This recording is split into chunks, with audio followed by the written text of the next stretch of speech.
Federation কাপের নাটকীয় ফাইনালে আবাহনীকে টাই ব্রেকারে ৫-৩ ব্যবধানে হারিয়ে চ্যাম্পিয়ন বসুন্ধরা কিংস। এ নিয়ে চতুর্থবার শিরোপা উৎসব কিংদের। ম্যাচ ফেরা বসুন্ধরা গোলকিপার মেহেদী হাসান শ্রাবণ যৌথভাবে টুর্নামেন্টের সর্বোচ্চ স্কোরারের পুরস্কার পেয়েছেন তপু বর্মন।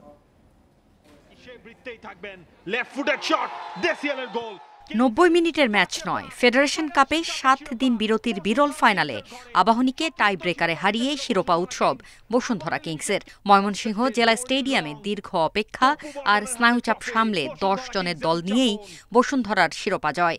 কিংদের হয়ে কোচ ভ্যালোরি তিতার দ্বিতীয়। উদযাপন একটু বেশি তো হবেই।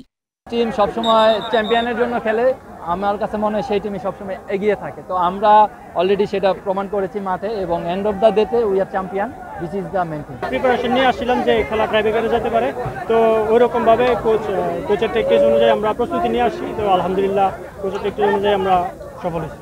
ময়মনসিংহে ঝড় বৃষ্টির পর আলো স্বল্পতায় নির্ধারিত সূচি অনুযায়ী ২২ এপ্রিল ফাইনাল ম্যাচ শেষ করা সম্ভব হয়নি। ফ্লাড লাইট না থাকা ছিল বিপত্তির কারণ। নির্ধারিত সময়ে এক সমতায় থাকায় অতিরিক্ত ৩০ মিনিটের অর্ধেক খেলা হয় সেদিন। প্রায় ১.৫ ঘন্টার মতো বৃষ্টিপাত। ২৯ এপ্রিল অসমাপ্ত ফাইনালে শেষ ১৫ মিনিটও ছিল গোলশূন্য। ম্যাচ জিততে মরিয়া ছিল দুদলই। ৬ মিনিটের মধ্যেই ২ হলুদ কার্ডের সতর্কবার্তা রেফারির।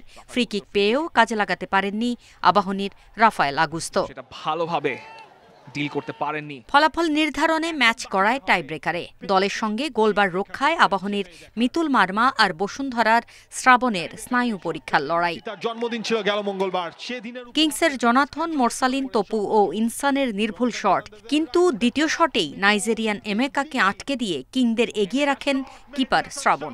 ড্যাসিয়েল শেষ শটে গোল করলে হৃদয় ভাঙে ফেডারেশন কাপের অন্যতম সফল দল আবাহনীর। Farida Bakhtiar, independent news.